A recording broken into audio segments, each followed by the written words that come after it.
एक नई वीडियो लेकर मैं आपके सामने फिर से उपस्थित हूं और वीडियो में आज का हमारा टॉपिक रहेगा प्रकाश का प्रकीर्णन और इससे जुड़ी हुई कुछ महत्वपूर्ण घटनाएं। ये महत्वपूर्ण घटनाएं हैं सर्दियों में कोहरे के समय हम वाहनों में पीली लाइट का इस्तेमाल क्यों करते हैं। जो महत्वपूर्ण सिग्नल होते हैं वो लाल रंग के ही क्यों चुने जाते हैं। सूर्योदय और सूर्यास्त के समय हमें सूर्य कुछ लाल रंग का क्यों दिखाई देता है और आकाश का रंग आसमानी यानी हल्का नीला क्यों होता है। इन सभी घटनाओं की हम विस्तृत चर्चा करेंगे। पहले हम बात करते हैं प्रकाश के प्रकीर्णन की। प्रकाश का प्रकीर्णन, स्कैटरिंग ऑफ लाइट। बोर्ड परीक्षा के साथ साथ जो हमारी प्रतियोगी परीक्षाएं हैं उनमें भी इस चैप्टर से, इस टॉपिक से कभी कभी प्रश्न पूछ लिया जाता है। देखिए, हमारा जो वायुमंडल है यह है विभिन्न गैसों का एक मिश्रण है, यानी हमारे वायुमंडल में अनेक प्रकार की गैसें पाई जाती हैं। इसलिए इस वायुमंडल में इन गैसों के अणु उपस्थित होते हैं। गैसों के अणुओं के अलावा इस वायुमंडल में धूल और धुएं के कण भी उपस्थित होते हैं। यानी हमारे वायुमंडल में धूल, धुएं के कण और गैस के अणु उपस्थित होते हैं। जब कोई भी प्रकाश किरण इस वायुमंडल से गुजरती है तो वह इन कणों से टकराती है। सूर्य से जो प्रकाश आता है बड़ी मात्रा में, वो प्रकाश किरणें इन कणों से टकराकर सभी संभव दिशाओं में बिखर जाता है। इसी घटना को हम प्रकाश का प्रकीर्णन कहते हैं। यानी वायुमंडल में उपस्थित धूल के कणों और गैस के अणुओं से सूर्य के प्रकाश के टकराकर सभी दिशाओं में बिखर जाने की घटना को हम प्रकाश का प्रकीर्णन कहते हैं। यदि हम चंद्रमा से आकाश को देखते हैं तो आकाश हमें काले रंग का दिखाई देता है। चंद्रमा पर वायुमंडल न होने के कारण वहां प्रकाश का प्रकीर्णन नहीं हो पाता, इसलिए वहां हमें अंतरिक्ष काले रंग का दिखाई देता है। इसी प्रकार हम यदि किसी अन्य ऐसे ग्रह से आकाश को देखते हैं जहां पर वायुमंडल नहीं है तो भी हमें अंतरिक्ष काले रंग का ही दिखाई देगा। एक वैज्ञानिक थे रेले, उन्होंने गणितीय विधि द्वारा बताया था कि जो प्रकाश का प्रकीर्णन है वह प्रकाश की तरंग दैर्ध्य पर निर्भर करता है।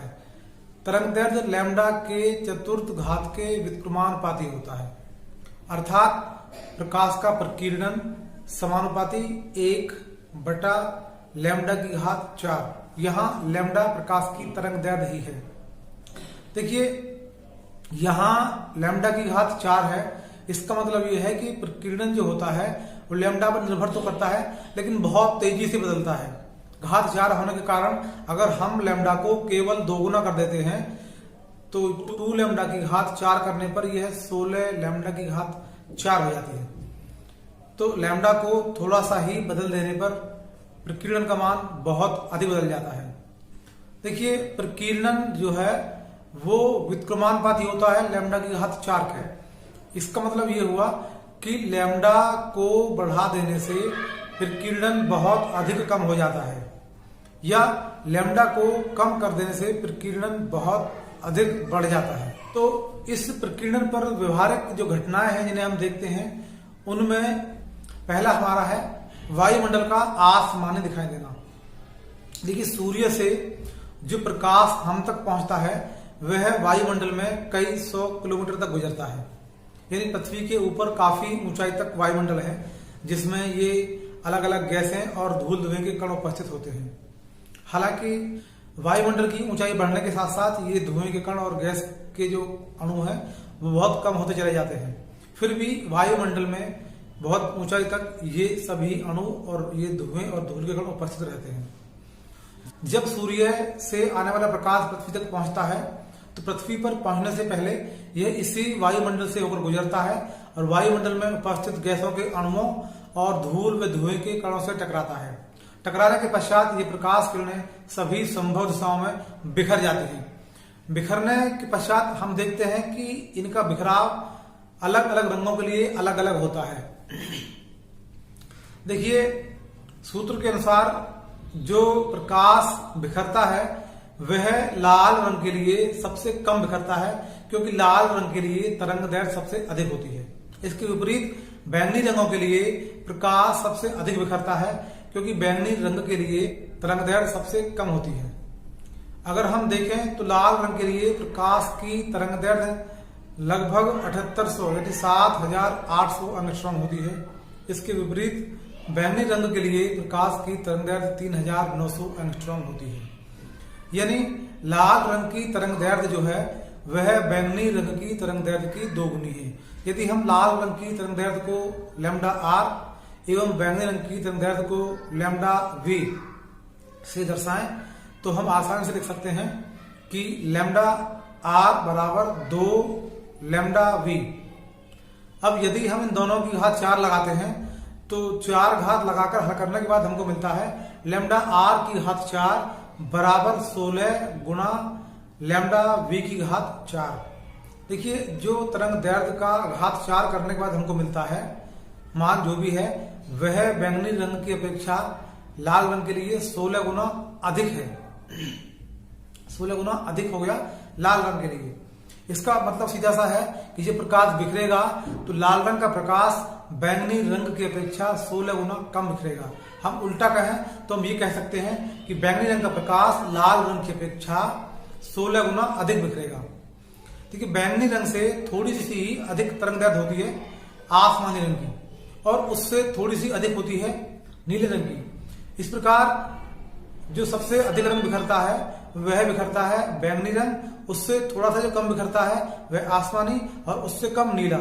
यानी ये जो रंग है बैंगनी और उसके समीप के रंग जो है वो रंग सबसे अधिक बिखरते हैं वायुमंडल में गैस के अणुओं और इन धूल कणों से टकराने के पश्चात, जबकि लाल रंग और उसके समीप के रंग बहुत कम बिखरते हैं।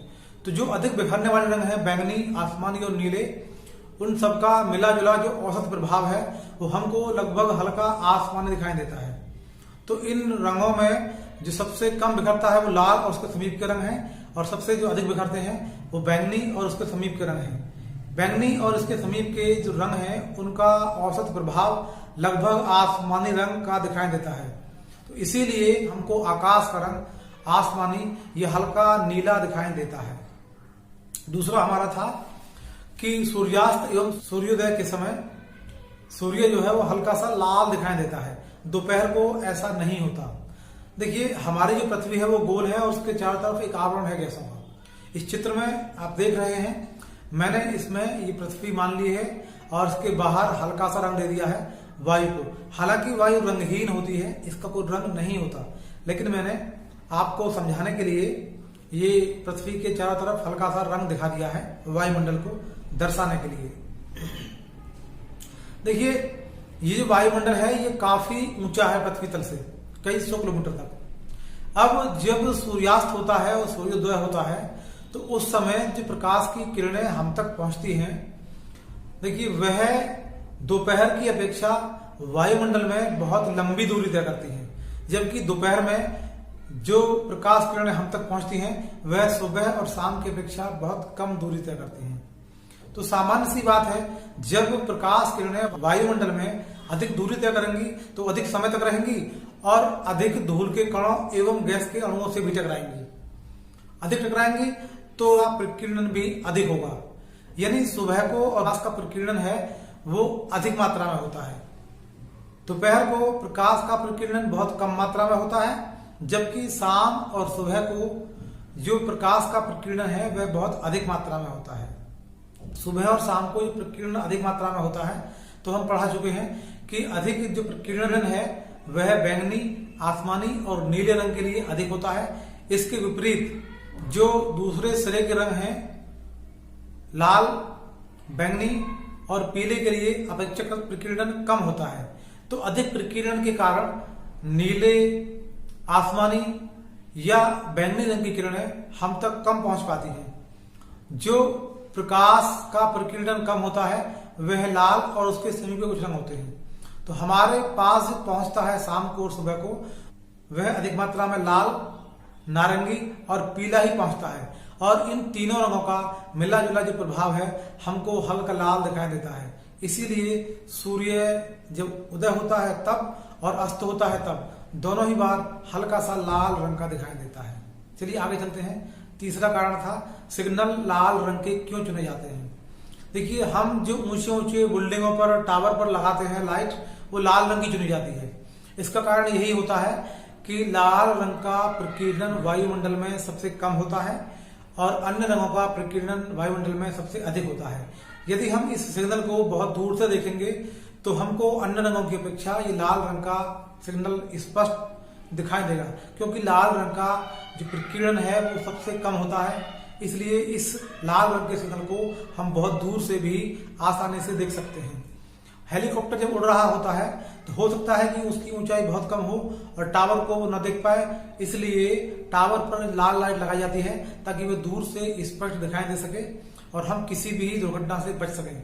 इस ट्रेन के सिग्नल भी लाल रंग के चुने जाते हैं। ट्रेन या टावरों के अतिरिक्त अन्य कहीं भी जो सिग्नल होते हैं महत्वपूर्ण स्थानों पर, वो इसीलिए लाल रंग के चुने जाते हैं। नंबर 4 है, कोहरे के समय हम अपने वाहनों पर पीले रंग की लाइट क्यों इस्तेमाल करते हैं। देखिए, आप भली भांति जान चुके हैं कि जितनी अधिक तरंग दैर्ध्य होती है उस रंग के लिए प्रकाश का प्रकीर्णन उतना ही कम होता है। तो हमारे दृश्य प्रकाश में सबसे अधिक तरंग दैर्ध्य लाल रंग की होती है, उसका प्रकीर्णन सबसे कम होता है। हम प्राथमिकता पर पीले रंग का इस्तेमाल करते हैं, तो पीले रंग की तरंग दैर्ध्य काफी अधिक होती है लाल रंग के और नारंगी रंग के बाद। अधिक तरंग दैर्ध्य होने के कारण इस प्रकाश का भी प्रकीर्णन सबसे कम होता है। तो कोहरे के समय जब प्रकाश किसी व्हीकल से आता है तो सामान्य प्रकाश का प्रकीर्णन बहुत अधिक होता है, लेकिन यदि हम सोडियम लाइट या पीले रंग की लाइट इस्तेमाल करते हैं तो इसकी तरंग दैर्ध्य अधिक होने के कारण इसका प्रकीर्णन अन्य रंगों की अपेक्षा बहुत कम होता है और यह दूर से काफी आसानी से देखी जा सकती है। तो चलिए छात्रों, आज के लिए बस इतना ही। ये थे कुछ महत्वपूर्ण तथ्य जुड़े हुए थे प्रकाश के प्रकीर्णन से। कल फिर मिलते हैं एक नई वीडियो के साथ।